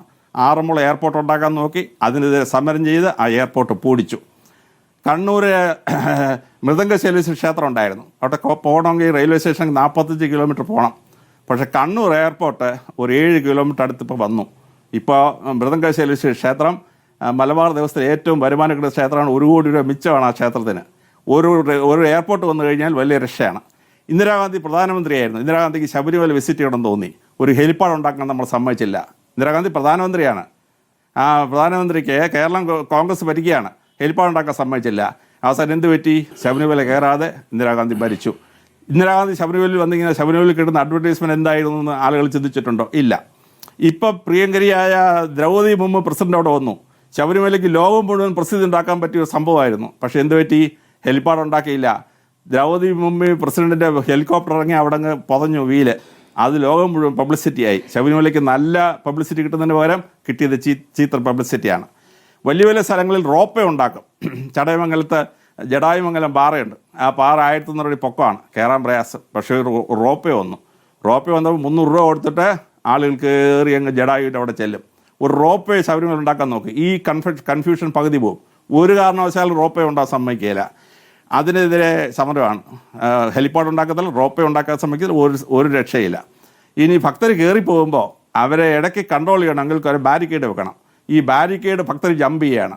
ആ ജമ്പ് ചെയ്യുന്ന സമയത്ത് അവർ പിടിക്കാൻ പറ്റുമോ? പിടിക്കാൻ പറ്റിയില്ല. ആഹ് കൺഫ്യൂഷൻ. അപ്പോൾ നമ്മൾ ക്ഷേത്രങ്ങളിൽ അറേഞ്ച്മെൻറ്റ് ചെയ്യുമ്പോൾ ഇപ്പോൾ ത്രിവേണി സംഗമത്തിലെ കുംഭമേള വന്നു. 360 പേര് മരിച്ചെല്ലാം കൂടി. ഗുജറാത്തിലെ ക്ഷേത്രത്തിൽ ഉത്സവം വന്നിട്ട് മേളത്തെ പാലം ഇടിഞ്ഞു വീട് 43 ചത്തു. തെലുങ്കാന ക്ഷേത്രത്തിലെ 40 പേര് മരിച്ചു. തമിഴ്നാട്ടിൽ ഒരു രാഷ്ട്രീയ നേതാവിൻ്റെ മീറ്റിംഗാണ്. 40,000 പേരുണ്ടായിരുന്നുള്ളതെന്ന് പറയുന്നത്. 50,000 ആണെന്ന് കൂട്ടിക്കോ, 43 പേര് മരിച്ചു. കർണാടകത്തിൽ ഒരു ക്രിക്കറ്റ് മത്സരം സമ്മാനം കൊടുക്കാൻ ആൾ വന്നതാണ്. 60,000 പേരെ വന്നിട്ടുള്ളായിരുന്നു. 11 പേര് മരിച്ചു. അപ്പോൾ ജനക്കൂട്ടം ഉണ്ടാകുമ്പോൾ സ്റ്റാമ്പീഡ് ഉണ്ടാകും, 100 കണക്കിന് ആളുകൾ മരിക്കും. പക്ഷേ ഇന്നലെ 1,00,000 പേര് വന്നിട്ടും ഒരു സംഭവം ഉണ്ടാവാതെ ആ പോലീസ് ശ്രീജിത്തും പോലീസും അത് ചെയ്തത് അതിനൊരു നന്മ പറയുകയല്ലാതെ അതിന് അപ്രീഷിയേഷൻ പറയുന്നതിന് പകരം ഇന്നലെ മുതൽ എല്ലാ ചാനലും തോപ്പം പോലീസിനെ കുറ്റം പറയാണ്, ദേവസ്വം ബോർഡിനെ കുറ്റം പറയാണ്. ഇതുകൊണ്ട് പ്രശ്നം പരിഹരിക്കാൻ പറ്റുമോ? ആ സ്റ്റാമ്പീഡ് ഉണ്ടാവാതെ അവിടെ രക്ഷിക്കുന്നത് എങ്ങനെയാണെന്ന് കണ്ടെത്താം. 2011 ശബരിമലയിൽ സ്റ്റാമ്പീഡ് ഉണ്ടായത്. പുല്ലുമേട് ദുരന്തത്തിൽ 102 പേര് മരിച്ചു, 78 പേര് ബെഡ് റിഡനായി 2011. അതിനുശേഷം ശബരിമല ഇതൊരു ആക്സിഡന്റ് ഉണ്ടായിട്ടില്ല. അപ്പൊ നല്ല ജോലി ചെയ്യുന്ന പോലീസുകാരെ അഭിനന്ദിക്കുക. അതാവശ്യം വിമർശിക്കാതിരിക്കുക. പിന്നെ ചാനൽ ഇങ്ങനെ 2 ദിവസം കൂടെ തുടരുകയാണെങ്കിൽ അല്ല, ശ്രീ ഇക്കൊല്ലം അലക്സാണ്ടർ ശബരിമലയിൽ വരുന്ന ഭക്തരുടെ എണ്ണം അലക്സാണ്ടർ ജേക്കബ്, ഗണ്യമായി കുറയും. ഈ ശ്രീ അലക്സാണ്ടർ ജേക്കബ് അങ്ങ് വളരെ പ്രധാനപ്പെട്ട ചില കാര്യങ്ങളും പറയാം. അവിടുത്തെ ഒരു സങ്കീർണതയും ഒക്കെ വളരെ വിശദമായി തന്നെ പറഞ്ഞു, ഭംഗിയായി പറഞ്ഞു. പക്ഷേ കോടതി വിമർശിക്കുന്നുണ്ടല്ലോ, ഇത്രയധികം ആളുകളെ കയറ്റിവിടുന്നത്, ഈ പറഞ്ഞതുപോലെ ഇത്രയും പോലീസുകാരെ വിന്യസിക്കുന്നതിൽ സാങ്കേതികമായി ബുദ്ധിമുട്ടുണ്ട്. അപ്പോൾ ഇത്രയധികം ആളുകളെ കയറ്റിവിടുന്നതും പ്രശ്നമാണ്. അപ്പോൾ അങ്ങനെ കയറ്റിവിടാതിരുന്നുകൂടെ എന്നുള്ളതാണ് കോടതി ചോദിക്കുന്നത്. അതുകൊണ്ടാണല്ലോ ഇപ്പോൾ സ്പോട്ട് ബുക്കിംഗ് 20,000-ൽ നിന്നും 5,000 ആക്കി കുറച്ചിരിക്കുന്നത്. അതൊരു തെറ്റായ നിർദ്ദേശമാണ് കരുതുന്നുണ്ടോ? അല്ല, 50,000 അല്ല, ഹൈക്കോടതി പറഞ്ഞതനുസരിച്ച് നമ്മൾ നടപ്പാക്കിയാൽ ഒരു ദിവസം 50,000 പേരെ കയറാൻ പറ്റുള്ളൂ. 50,000 പേര് കയറിയാൽ 60 ദിവസത്തെ മണ്ഡലകാലവും മകരപൂജയും മകരവിളക്കും കഴിയുമ്പോൾ 30 ലക്ഷം പേരെ മല കയറാൻ പറ്റൂ. ബാക്കി 90 ലക്ഷം ഭക്തർ എന്ത് ചെയ്യണം? അവൻ ശബരിമല വരണ്ടേ? സൗദി അറേബ്യയിലെ കാബയ്ക്ക് പോകുന്ന സമയത്ത് ഹജ്ജിന് പോകുമ്പോൾ അവിടെ ഉൾക്കൊള്ളാൻ പറ്റുന്ന അംഗങ്ങൾക്ക് മാത്രമേ സാങ്ഷൻ ഉള്ളൂ. ഇന്ത്യയിൽ നിന്ന് അപ്ലൈ ചെയ്യുന്നതിന് 11 പേർക്കോ അത്ര കാബായിൽ ഹജ്ജിന് പോകാൻ പറ്റുള്ളൂ. അതുപോലെ സൗദി അറേബ്യ ചെയ്യുന്ന പോലെ ഈ 90 ലക്ഷം ഭക്തർ ശബരിമല വരണ്ട. ശ്രീ അലക്സാണ്ടർ ജേക്കബ്, 90 ലക്ഷം എന്ന കണക്ക് എന്തിനാണ് 30 ലക്ഷം മതി നിങ്ങൾ തീരുമാനിക്കപ്പെട്ടോ? അവർക്ക് അടുത്ത തവണയാകാം എന്ന രൂപത്തിൽ എന്തെങ്കിലും ഒരു ക്രമീകരണം സാധ്യമാകുമല്ലോ. ശരി, അത് ചെയ്യാൻ പറ്റുമോ? കേന്ദ്ര ഗവൺമെന്റിനോ സംസ്ഥാന ഗവൺമെന്റിനോ തൻ്റെ ഇടം ഉണ്ടോ 30 ലക്ഷം പേര് കയറിയാവുന്ന ശബരിമലയിൽ ബാക്കി 90 ലക്ഷം വരണ്ട എന്ന് പറയാൻ ഏതെങ്കിലും ഗവൺമെന്റ് ധൈര്യമുണ്ടോ? ഹൈക്കോടതി പറയുന്നത് നടപ്പാക്കിയാൽ 30 ലക്ഷത്തിന് ശബരിമല കയറാൻ പറ്റും, ബാക്കി 90 ലക്ഷം അവിടെ ഭക്തന്മാരെ വരാൻ പറ്റിയല്ല. ശരി, അപ്പൊ കോടതി പറയുന്നതിന്റെ അടിസ്ഥാനത്തിൽ ചെയ്യാമല്ലോ. സർക്കാരിന്റെ തീരുമാനമായിട്ടല്ലോ, സർക്കാരിന്റെ തീരുമാനമായിട്ട് വരണ്ട, സർക്കാരിന് കോടതി പറഞ്ഞാലോ? ഈ 90 ലക്ഷം ഭക്തരുടെ അല്ല, കോടതി പറഞ്ഞാൽ 90 ലക്ഷം വരണ്ടെന്ന് പറഞ്ഞാൽ ഹൈക്കോടതി തലയിലിട്ടിട്ട് ചിലപ്പോൾ ഗവൺമെന്റ് നടപ്പാക്കിയാൽ ശബരിമലയിൽ 30 ലക്ഷം വരാൻ പറ്റൂ. ശബരിമല കോടികൾ വരുന്ന ഒരു ക്ഷേത്രം അല്ലാതാവും. ശബരിമല ചിലപ്പോൾ കടത്തിൽ പോകും. അതാണ് നെറ്റ് റിസൾട്ട് വരാൻ പോകുന്നത്. ശരി, ഇതിപ്പോൾ അതുകൊണ്ട് സൗകര്യങ്ങൾ വർദ്ധിപ്പിച്ച് ഈ 100 ഏക്കർ സ്ഥലം വനം അനുവദിച്ച് ഈ ശൗചാലയം പണിഞ്ഞ് ആ റോഡിന്റെ ഡബിൾ വേ ഉണ്ടാക്കി ചെങ്ങന്നൂർ പമ്പ വരെ റെയിൽവേ ലൈൻ പണിഞ്ഞ് അവിടെ ഒരു ഹെലിപാഡ് പണിഞ്ഞ് ജനങ്ങളുടെ കയറ്റത്തിന്റെ തെല്ല് കുറയ്ക്കണം. 18ാം പടിക്ക് 18ാം വീതി കൂട്ടണം. ഉള്ള ശൗചാലയങ്ങളിൽ വെള്ളമില്ല എന്നൊരു പ്രശ്നം കൂടി ഉണ്ട്. അതുകൂടി അവിടെ എത്തിയ ആളുകൾ പറയുന്നുണ്ടായിരുന്നു. അങ്ങീ പറയുന്ന പോലെ ശൗചാലയങ്ങൾ ഉണ്ടാക്കിയെങ്കിൽ ഒരു മിനിറ്റ്, ശരി, ശൗചാലയങ്ങൾ ഉണ്ടാക്കുകയാണെങ്കിൽ അത് വനഭാഗത്ത് മാത്രമേ സാധ്യമാകുകയുള്ളൂ എന്നാണോ അങ്ങ് പറയുന്നത്? സാധ്യമാവുള്ളൂ. പിന്നെ ശൗചാലയത്തിന് എണ്ണം വർദ്ധിക്കുമ്പോൾ ആ ശൗചാലയത്തിൽ വീഴുന്ന ശൗച വസ്തുക്കളുണ്ടല്ലോ, അത് ഡിസ്പോസ് ചെയ്യുന്ന എവിടെ ഡിസ്പോസ് ചെയ്യും? പമ്പയാറ്റി ഒഴുക്കി വിടാൻ പറ്റുമോ? ഭക്തർ കുളിക്കുന്ന പമ്പയാറ്റി ഇറക്കി വിടാൻ പറ്റുമോ? അത് ശബരിമലയിൽ നിന്ന് താഴെ കൊണ്ടുവന്ന് അത് ദൂരെ കൊണ്ടുപോയി സംരക്ഷിക്കുകയോ ബയോഗ്യാസ് ഡൈജസ്റ്റർ ഉണ്ടാക്കുകയോ ചെയ്യണം. ബയോഗ്യാസ് ഡൈജസ്റ്റർ ഉണ്ടാക്കണമെങ്കിൽ ഇത്രയും ബയോഗ്യാസ് ഡൈജസ്റ്റർ ഉണ്ടാക്കണമെങ്കിൽ ഒരു 25 ഏക്കർ സ്ഥലം വേണം. അത് ഗവൺമെന്റ് തരുമോ? കേന്ദ്ര ഗവൺമെന്റ് തരുമോ ബയോഗ്യാസ് ഡൈജസ്റ്റർ ഉണ്ടാക്കാൻ? വീഴുന്ന മലവും മൂത്രവും എവിടെ കൊണ്ട് കളയും? ശബരിമല കളയാൻ പറ്റുമോ? ശ്രീ വത്സന്തിലങ്കേരി, ശ്രീ അലക്സാണ്ടർ ജേക്കബ് അവിടെ ശബരിമലയുടെ ചാർജ് ഉണ്ടായിരുന്ന വ്യക്തിയാണ്. അദ്ദേഹം പറയുന്ന കാര്യങ്ങൾ കേട്ടല്ലോ. അപ്പോൾ കേന്ദ്ര സർക്കാരിന്റെ ഭാഗത്തുനിന്ന് ചെയ്യേണ്ട ചില കാര്യങ്ങൾ കൂടിയുണ്ട്, വളരെ പ്രധാനപ്പെട്ട കാര്യങ്ങൾ. അത് ചെയ്യാതെ സംസ്ഥാനത്തെ മാത്രം കുറ്റപ്പെടുത്തിയിട്ട്, ദേവസ്വം ബോർഡിനെ മാത്രം കുറ്റപ്പെടുത്തിയിട്ട് കാര്യമില്ല എന്നാണ് അദ്ദേഹം കാണിക്കുന്നത്. അങ്ങ് മറുപടി പറയാം.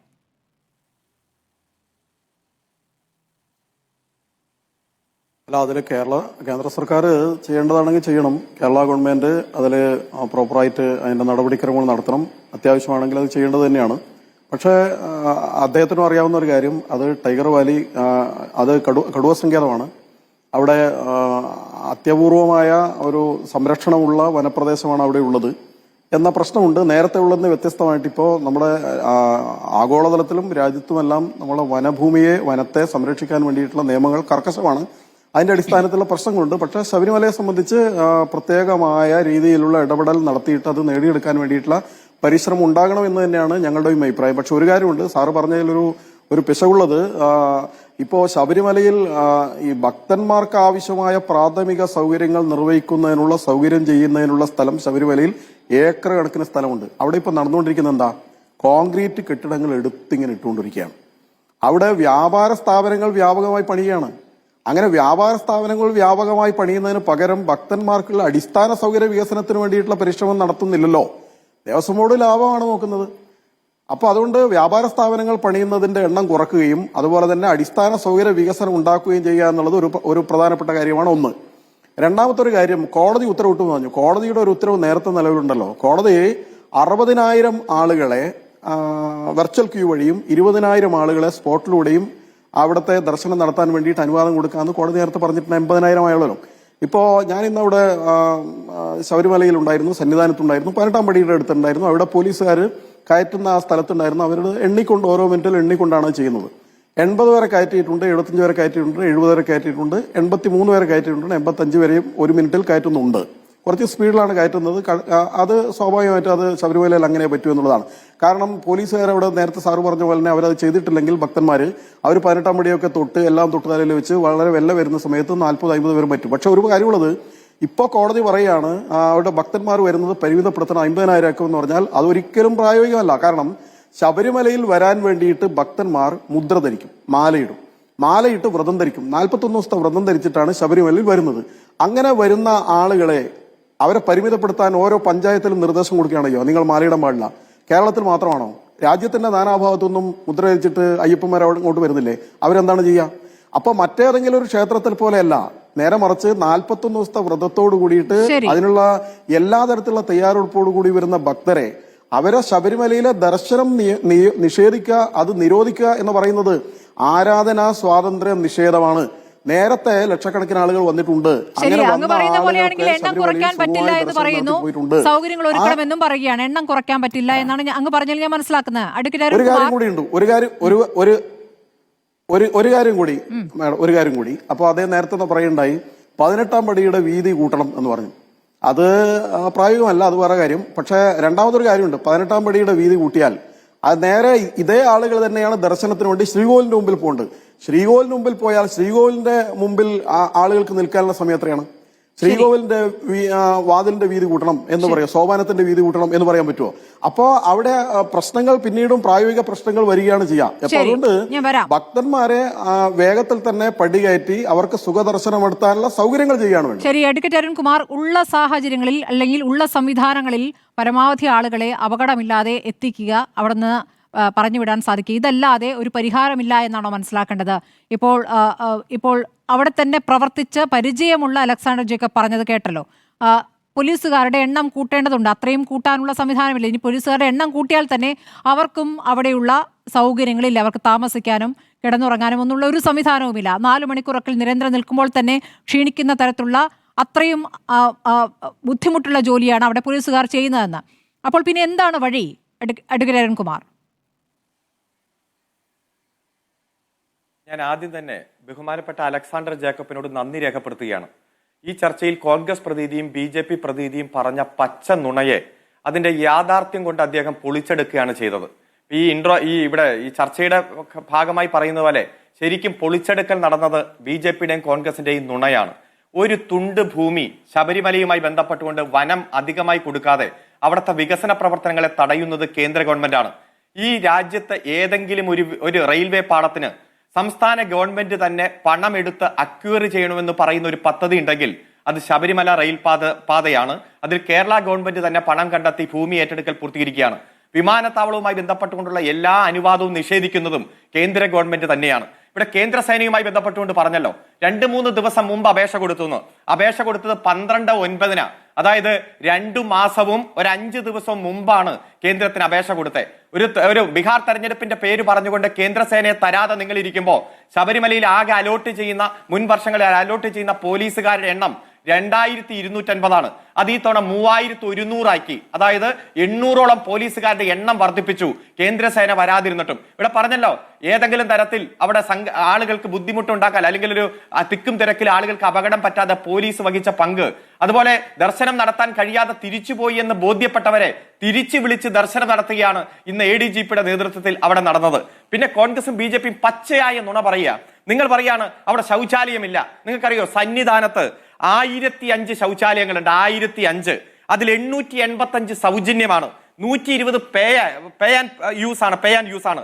ശരംകുത്തി പാതയിൽ തന്നെ 164 സൗജന്യ ശൗചാലയങ്ങളുണ്ട്. അതുപോലെ പമ്പയിൽ നിന്നും സന്നിധാനം വരെ പരമ്പരാഗത പാതയില് സ്വാമി അയ്യപ്പൻ റോഡിലും 58 ബയോ ടോയ്ലറ്റ് യൂണിറ്റുകളുണ്ട്. അതുപോലെ തന്നെ അവിടെ 4 മൊബൈൽ കണ്ടെയ്നർ ടോയ്ലറ്റ് യൂണിറ്റ് ഉണ്ട്. ഇവിടെയെല്ലാം വെള്ളവുമുണ്ട്, സൗകര്യങ്ങളുമുണ്ട്. വെറുതെ വന്ന് നുണ പറയാൻ വേണ്ടിയിട്ടുള്ള അവസരമായി ഉപയോഗിക്കുകയാണ്. പിന്നെ അങ്ങ് വീണ്ടും വീണ്ടും ആങ്കർ എന്ന രൂപത്തിൽ ചോദിച്ചല്ലോ, എന്താണ് ഈ എണ്ണക്കണക്കെന്ന്. താങ്കൾക്കറിയോ ഈ 18ാം പടിയിൽ എത്ര പേര് വരെ കയറുമെന്ന്? മാക്സിമം പോയാൽ 90, 50 മുതൽ 90 വരെ.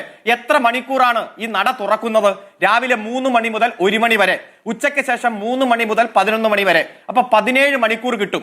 ഈ 17 മണിക്കൂറിൽ ഒരു മിനിറ്റിൽ 50 പേർ പ്രവേശിച്ചാൽ 1 മണിക്കൂറിൽ അത് 3000 അത് 17 കൊണ്ട് ഗുണിച്ച കഴിഞ്ഞാൽ ഒരു ദിവസം മാക്സിമം പോയാൽ 51,000 പേർക്കാണ് ദർശനം കണ്ടെത്താൻ കഴിയുക. 90 പേർ വീതം പ്രവേശിച്ചാൽ ഏകദേശം ഒരു 80,000-90,000 പേർക്ക് ദർശനം നടത്താൻ കഴിയും. ഈ മിനിഞ്ഞാന്ന് നവംബർ 16 തന്നെ വൈകിട്ട് മാത്രം 53,297 പേർ വന്നു. വൃശ്ചികം 1 ഇന്നലെ 98,915 പേർ വന്നു. 18ാം തീയതി ഉച്ച വരെ 44,401. അതായത് 2 ദിവസം കൊണ്ട് 1,96,594 പേരാണ് വ്രതം നോട്ട് കെട്ട് നിറച്ച് ശബരിമലയ്ക്ക് വന്നത്. അവരെ പരമാവധി മുഴുവൻ ആളുകൾക്കും ദർശനം കൊടുക്കാനാണ് പോലീസ് ശ്രമിക്കുന്നത്. അത് വരുമ്പോ കയ്യിൽ പിടിച്ച് കയറ്റി 90 പേരെ വരെ ഒരു മിനിറ്റിൽ ആ 18ാം പടി കയറാനുള്ള അനുവാദം കൊടുക്കുകയാണ്. അത്തരത്തിൽ ചെയ്യാവുന്നതിന്റെ പരമാവധി പോലീസും ദേവസ്വം ബോർഡും ചെയ്യുമ്പോഴാണ് ഇത്തരത്തിലുള്ള നുണ പ്രചരിപ്പിക്കുന്നത്. ഒരാളെയും തടയുന്ന സൗകര്യമില്ല. എല്ലാവർക്കും കൃത്യമായിട്ടുള്ള കുടിവെള്ളം, ചുക്ക് കാപ്പി സൗകര്യം ഒരുക്കാവുന്നതിന്റെ പരമാവധി ഒരുക്കുന്നു. ഒറ്റ കാര്യം ഞാൻ ആദ്യം പറഞ്ഞു. ഉണ്ടായ ഏക പ്രശ്നം 20ാം തീയതിയും 30ാം തീയതിയും എല്ലാം ദർശനത്തിന് വെർച്വൽ വഴി ബുക്ക് ചെയ്തവർ മണ്ഡലകാലം തുടങ്ങുന്ന ദിവസം തന്നെ വന്നു. അങ്ങനെ വരുമ്പോൾ കെട്ടി വന്നതാണല്ലോ എന്ന് വിചാരിച്ച് പോലീസ് തടഞ്ഞില്ല.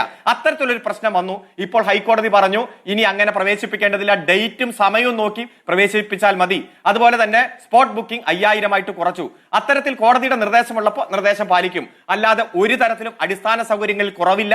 പച്ചയായ നുണ തന്നെയാണ് ബിജെപിയും കോൺഗ്രസും പ്രചരിപ്പിക്കുന്നത്. ദേവസ്വം ബോർഡ് ചെയർമാൻ അദ്ദേഹം തന്നെ തുടരും എന്ന് പറഞ്ഞു. ഇവിടുത്തെ ദേവസ്വം ആക്ട് പ്രകാരം ഒരാൾക്ക് തുടർച്ചയായി ദേവസ്വം ബോർഡ് പ്രസിഡന്റായിട്ട് ഇരിക്കാൻ കഴിയില്ല. കാലാവധി കഴിഞ്ഞാൽ അടുത്ത ആൾ വരണം. അതെല്ലാം നിയമപരമായിട്ട് ചെയ്യുമ്പോൾ നിയമത്തിന്റെ ബാലപാഠം പോലും നോക്കാതെ പഠിക്കാതെ ഗവൺമെന്റിനെ വിമർശിക്കാൻ, ദേവസ്വം ബോർഡിനെ വിമർശിക്കൽ തൊഴിലാക്കി മാറ്റുന്ന ഒരു സാഹചര്യം. 1ാം തീയതി തന്നെ 65 ലക്ഷം അരവണയാണ് അവിടെ സ്റ്റോക്ക്, അപ്പവും അരവണയും സ്റ്റോക്ക്. അതുകൊണ്ട് തന്നെ മുൻകരുതൽ എടുക്കേണ്ടത് കൃത്യമായി മുൻകരുതൽ എടുത്തു. ഓരോ മണിക്കൂറിലും ജൈവ മാലിന്യവും അജൈവ മാലിന്യവും സംസ്കരിക്കാൻ 450ഓളം പുതിയ തൊഴിലാളികളെ എടുത്തിരിക്കുന്നു. ലേബർ കോൺട്രാക്ട് അല്ല. അതുപോലെ തന്നെ എല്ലാ തരത്തിലും ഉറപ്പുവരുത്തേണ്ട കാര്യങ്ങൾ ഉറപ്പുവരുത്തി. യാത്രാ സൗകര്യത്തിന്റെ കാര്യത്തിലും ശുചിത്വത്തിന്റെ കാര്യത്തിലും ഭക്ഷണത്തിന്റെയും കുടിവെള്ളത്തിന്റെ കാര്യത്തിലും വിരിവെക്കാനുള്ള സൗകര്യം, വിശ്രമിക്കാനുള്ള സൗകര്യം, അതുപോലെ ശുചിമുറി ഓരോ മണിക്കൂറിലും വൃത്തിയാക്കുന്ന സൗകര്യം, അത്തരത്തിൽ ശബരിമലയുടെ എല്ലാ സാധ്യതകളും ഭക്തജനങ്ങൾക്ക് വേണ്ടി തുറന്നു കൊടുത്തു തന്നെയാണ് ഗവൺമെന്റ് മുന്നോട്ട് പോകുന്നത്. അതോടൊപ്പം തന്നെ അപകടാവസ്ഥയിലുള്ള മരങ്ങൾ മുറിച്ചു, വന്യജീവി സാന്നിധ്യം കണ്ടെത്താൻ AI ക്യാമറകൾ സ്ഥാപിച്ചു, വാട്ടർ അതോറിറ്റിയുടെ ശുദ്ധജലത്തിന്റെ നിരവധി പൈപ്പ് ലൈനുകളും ടാപ്പുകളും സ്ഥാപിച്ചു. അതുപോലെ തീർത്ഥാടന പാതയിൽ പുതിയ ടാപ്പ് വെച്ചു. അതുപോലെ അനധികൃത കച്ചവടം തടയാൻ നടപടി സ്വീകരിച്ചു. അത്തരത്തിൽ ഗവൺമെന്റിനും ഹൈക്കോടതിയുടെ നിർദ്ദേശപ്രകാരം ചെയ്യേണ്ട കാര്യങ്ങൾ കൃത്യമായി ചെയ്തിട്ടുണ്ട്. കഴിഞ്ഞ തവണ BJPയുടെ നേതാവ് V മുരളീധരനും കോൺഗ്രസിന്റെ നേതാവ് K മുരളീധരനും ഈ മണ്ഡലകാലം കഴിഞ്ഞപ്പോൾ സൂചിപ്പിച്ചു, ഇത്രയധികം ഭക്തജനങ്ങൾക്ക് സൗകര്യമൊരുക്കിയ ഒരു മണ്ഡലകാലം കണ്ടിട്ടേ ഇല്ല എന്ന്. അതേ രൂപത്തിൽ തന്നെ സൗകര്യങ്ങൾ ഒരുക്കിയാണ് പോകുന്നത്. ആദ്യത്തെ 2 ദിവസം ഉണ്ടായിട്ടുള്ള ഒരു തിരക്ക്, ആ തിരക്ക് ഈ സാങ്കേതിക പ്രശ്നത്തിന്റെ ഭാഗമായിട്ട് അത് പരിഹരിക്കുമെന്ന് തന്നെയാണ് ദേവസ്വം ബോർഡിന്റെ ചെയർമാൻ പറഞ്ഞിരിക്കുന്നത്. ദേവസ്വം ബോർഡ് ഒറ്റക്കെട്ടായി നേതൃത്വപരമായി പോലീസിന്റെ സഹായത്തോടെ, കേന്ദ്രസേന വന്നില്ലെങ്കിലും കേന്ദ്രത്തിന്റെ ഒരു സഹായം കിട്ടിയില്ലെങ്കിലും ശബരിമലയിലെ മുഴുവൻ ദർശനം നടത്താൻ വരുന്ന ഭക്തജനങ്ങൾക്ക് അവർക്കുള്ള സൗകര്യം ഉറപ്പുവരുത്തി തന്നെ മുന്നോട്ട് പോകും. കോടതിയുടെ നിർദ്ദേശം പാലിക്കും, ഭക്തജനങ്ങൾ മുന്നോട്ട് വയ്ക്കുന്ന നിർദ്ദേശം പാലിക്കും. ഒരു തർക്കവും അവിടെ ഉണ്ടാവില്ല. ശരി, ദേവസ്വം ബോർഡ് പ്രസിഡന്റ് നേരത്തെ പറഞ്ഞ കാര്യങ്ങളൊന്ന് കേട്ട ശേഷം ഞാൻ ഇടവേളയ്ക്ക് പോയ ശേഷം കോൺഗ്രസ് പ്രതിനിധിയിലേക്ക് വരാം. ദേവസ്വം ബോർഡ് പ്രസിഡന്റ് പ്രതികരണം. ഹൈക്കോടതിയുടെ നിരീക്ഷണം ഇപ്പൊ ശ്രദ്ധയിൽപ്പെട്ടു. സ്വാഭാവികമാണ് ഹൈക്കോടതി നിരീക്ഷിച്ചില്ലെങ്കിലേ അത്ഭുതമുള്ളൂ. കാരണം ഇന്നലെ അവിടെ സംഭവിച്ചത് അഭൂതപൂർവമായ തിരക്ക് വന്നു. അത് വേണ്ടത്ര നിയന്ത്രണങ്ങളില്ലാതെ പോയി. അതൊക്കെ ശരി തന്നെയാണ്. അതുകൊണ്ട് മുന്നൊരുക്കങ്ങൾ ഒന്നും എടുത്തില്ലെന്ന് ഞാൻ പറയുന്നില്ല. എടുത്ത പല മുന്നൊരുക്കങ്ങളും പൂർത്തിയായില്ല.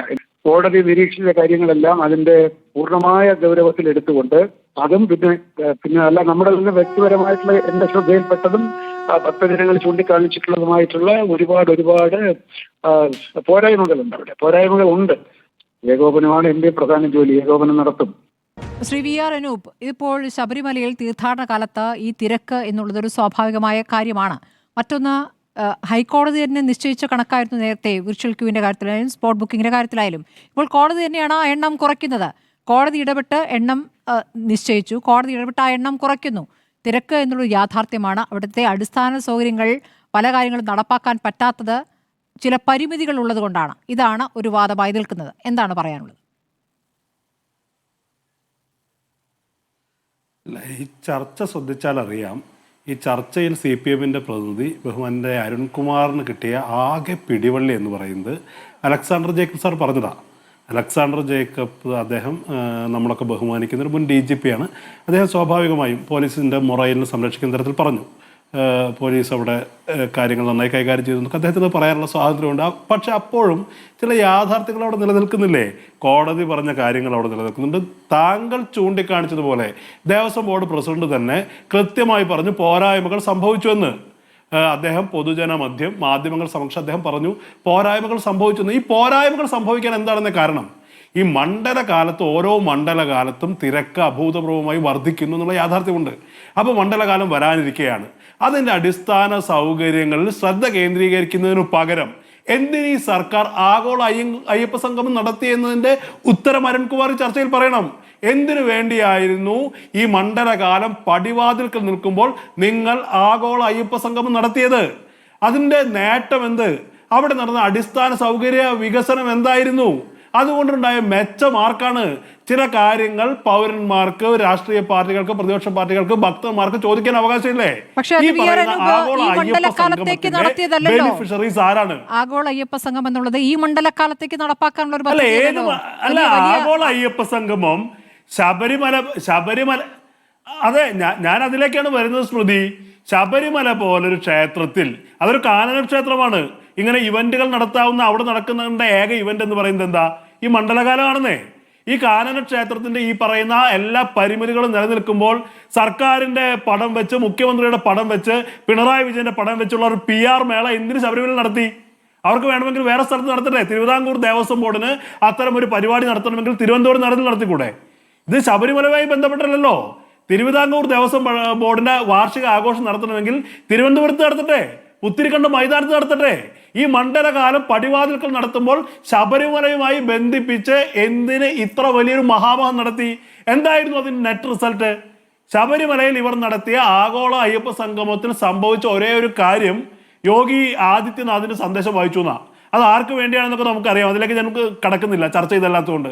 അല്ലാതെ ശബരിമല സന്നിധാനത്തിന് വേണ്ടി, ഭക്തജനങ്ങൾക്ക് വേണ്ടി, അയ്യപ്പന്മാർക്ക് വേണ്ടി ഈ പറയുന്ന അയ്യപ്പ സംഗമത്തിൽ എന്തുണ്ടായി? അരുൺകുമാർ ചർച്ചയിൽ വിശദീകരിച്ചാൽ മതി. ഓരോ മണ്ഡലകാലത്തിലും ഭക്തജനങ്ങളുടെ തിരക്ക് വർദ്ധിച്ചു വരുന്ന സാഹചര്യത്തിൽ ഈ സർക്കാരിന്റെ, ദേവസ്വം ബോർഡിന്റെ വിവിധ വകുപ്പുകളുടെ മുഴുവൻ ഊർജവും അതിലേക്ക് കേന്ദ്രീകരിക്കേണ്ട സമയത്ത് ശബരിമല പോലൊരു സ്ഥലത്ത് ഇങ്ങനെ ഒരു ഇവന്റ് നടത്തേണ്ടതിന്റെ കാര്യം എന്താണ്? അതിനെ തുടർന്നുണ്ടായ വിവാദങ്ങൾ, അതിന് തൊട്ടു മുമ്പ് വന്ന കാര്യങ്ങൾ, ഇതൊക്കെ ഇതിനെ ബാധിച്ചിട്ടില്ലേ? പോരായ്മകൾ ഉണ്ടായി എന്ന് പറഞ്ഞു കഴിഞ്ഞാൽ ഇവിടെ ഈ ബന്ധപ്പെട്ട വിവാദങ്ങളും ഇതൊക്കെ ഇതിനെ ബാധിച്ചിട്ടുണ്ട്. മൊത്തം സംവിധാനത്തെ ബാധിച്ചിട്ടുണ്ട്. ഇവിടെ നടക്കേണ്ട കാര്യങ്ങൾ നടന്നിട്ടില്ല. അതാണ് മുൻ വർഷങ്ങളെ അപേക്ഷിച്ച് ഇവിടെ സംഭവിച്ചത്. മുൻ വർഷങ്ങളിൽ കെ മുരളീധരൻ മാത്രമല്ലെന്നേ, പ്രതിപക്ഷ നേതാവ് VD സതീശൻ വന്ന് സന്നിധാനത്തിൽ വന്ന് നല്ല കാര്യങ്ങൾ ചെയ്തതിനെ അഭിനന്ദിച്ചിട്ടുണ്ട്. VD സതീശൻ പറഞ്ഞത് നിങ്ങൾക്ക് നോക്കാം. അപ്പൊ ഞങ്ങളൊരു വിവാദം ഉണ്ടാക്കാൻ വേണ്ടി ഇതങ്ങ് പറഞ്ഞ് കളയാമെന്ന് പറയുന്നതല്ലോ. നല്ലത് ചെയ്ത സമയത്ത് ഞങ്ങൾ അതിനെക്കുറിച്ച് നല്ലത് തന്നെ പറഞ്ഞിട്ടുണ്ട്. പക്ഷെ ഇത്തരം ഒരു വിവാദങ്ങൾ ഉണ്ടാകുമ്പോൾ ശബരിമലയുടെ മറവിൽ ഒരു വലിയ കൊമേഴ്സ്യലൈസേഷൻ, സാമ്പത്തികവൽക്കരണം നടക്കുമ്പോൾ ഞങ്ങൾ അതിനെക്കുറിച്ച് സംസാരിക്കണ്ടേ? ഉത്തരവാദിത്തത്തോടെ പ്രതിപക്ഷ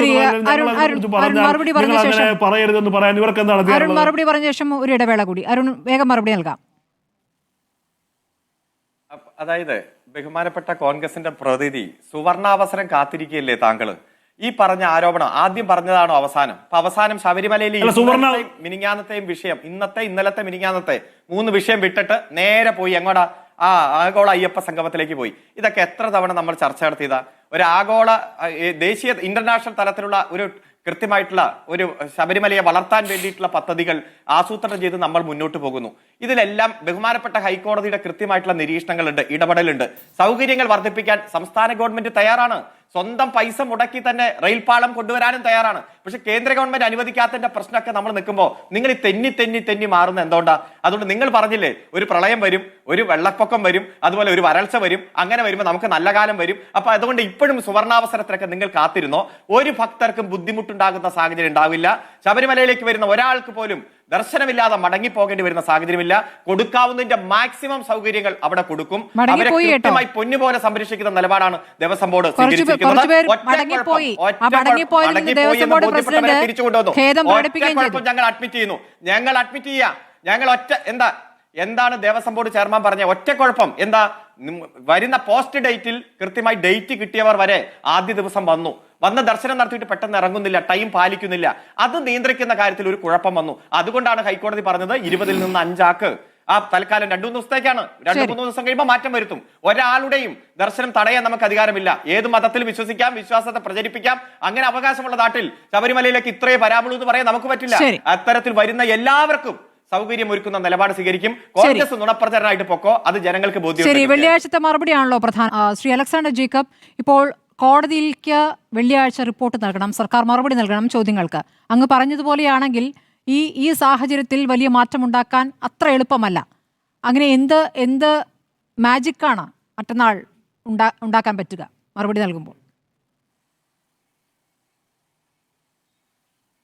ദയവേത് ശബരിമല അയ്യപ്പൻ്റെ കേസിൽ രാഷ്ട്രീയം എടുത്തിടരുത്.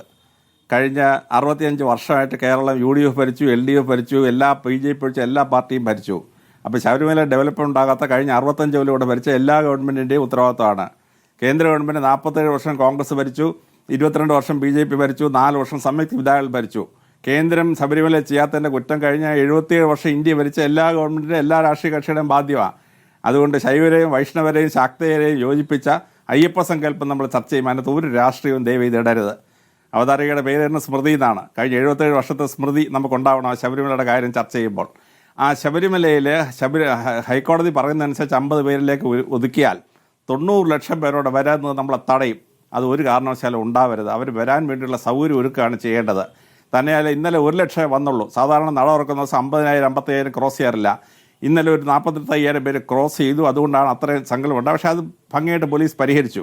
പക്ഷെ മകരസംക്രാന്തി വരുമ്പോഴേ 6 ലക്ഷം പേര് വരും. ഇന്നലെ വന്നതിന് 6 ഇരട്ടി വരും. അന്നൊരു പ്രശ്നം ഉണ്ടാകാതെ അത് കൈകാര്യം ചെയ്യാൻ എല്ലാ രാഷ്ട്രീയ പാർട്ടിയും രാഷ്ട്രീയം മറന്ന് അവിടെ ചെയ്യാനുള്ള കാര്യങ്ങൾ ചെയ്യണം. കേന്ദ്രം ചെയ്യാനുള്ള കേന്ദ്രം ചെയ്യണം, സംസ്ഥാന ഗവൺമെൻറ് ചെയ്യാനുള്ള സംസ്ഥാന ഗവൺമെൻറ് ചെയ്യണം. ഇവിടെ അവിടെ പോരായ്മകളുള്ളത് അടുത്ത 25 കൊല്ലം കൊണ്ട് എങ്ങനെ പരിഹരിക്കാമെന്നുള്ളതിനെ പറ്റിയാണ് അയ്യപ്പ സംഗമം നടത്തിയത്. അത് കാലാകാലങ്ങളിലൂടെ ഭരിക്കുന്ന ഗവൺമെൻറ്, കോൺഗ്രസ് ഗവൺമെൻറ് ആയാലും മാർക്സിസ്റ്റ് ഗവൺമെൻറ് ആയാലും നാളെ BJP ഗവൺമെൻറ് ഭരിച്ചാലും 25 കൊല്ലം കൊണ്ട് നടപ്പാക്കേണ്ട കാര്യമാണ് മഹാസംഗമത്തിൽ ചർച്ച തീരുമാനിക്കുന്നത്. അത് രാഷ്ട്രീയത്തിന് അതീതമായി അത് നടപ്പാക്കാൻ ശ്രമിക്കേണ്ടത്. ദയവ് രാഷ്ട്രീയം കടത്തരുത്. ശരി, ശ്രീ ഒരു മിനിറ്റേ ഉള്ളൂ. ശ്രീ തിലങ്കേരി, അങ്ങ് വേഗം പറഞ്ഞോളൂ. അല്ല, ശ്രീ അരുൺകുമാർ പറഞ്ഞത് നമ്മളോണ പറയുന്ന ഒന്നാണ്. പക്ഷേ അദ്ദേഹത്തിന്റെ സംസാരം കേട്ടിട്ട് ഇന്ന് പാർട്ടി പത്രത്തിന്റെ 1ാമത്തെ പേജിൽ ശബരിമലയിൽ സുഖമായ ദർശനം നടന്നെന്നും അവസാനത്തെ പേജിൽ അവിടെ എത്തിയ എല്ലാവർക്കും ചുക്കുവെള്ളവും ബിസ്ക്കറ്റും കൊടുത്തു എന്നാണ്. ഇതൊക്കെ അവിടെ വന്ന ലക്ഷക്കണക്കിന് ആളുകളുണ്ട്. അവരിതൊക്കെ വായിച്ചിട്ട് പരിഹസിക്കും അങ്ങേ എന്ന് മാത്രമേ പറയാനുള്ളൂ. എത്രയോ ആളുകൾ ദർശനം കിട്ടാതെ തിരിച്ചു പോയിട്ടുണ്ട്. ഞങ്ങൾ നേരിട്ട് ഒരു 50ഓളം വീഡിയോ എൻ്റെ കയ്യിലുണ്ട്. ഞാൻ അരുൺകുമാറിന് അയച്ചു കൊടുക്കാം. ആ നിലക്കലിൽ അഭിഷേകം നടത്തിയിട്ടുണ്ട്. ശിവക്ഷേത്രമാണ്, അവിടെ അഭിഷേകം നടത്തിയിട്ടുണ്ട്. അത് ഗണപതി ക്ഷേത്രത്തിൽ അഭിഷേകം നടത്തിയിട്ടുണ്ട്.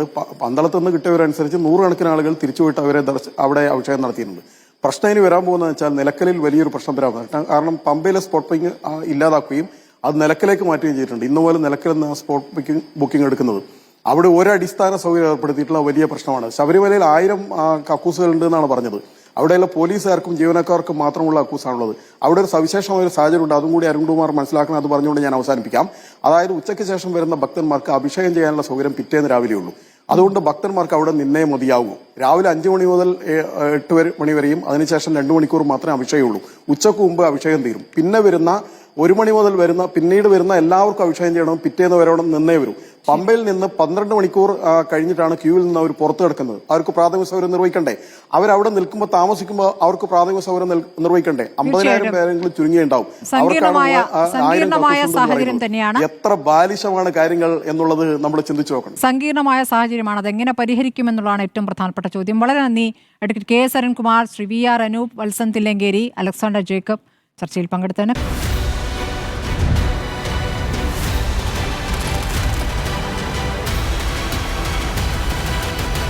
Debate with Smriti Parithikkad.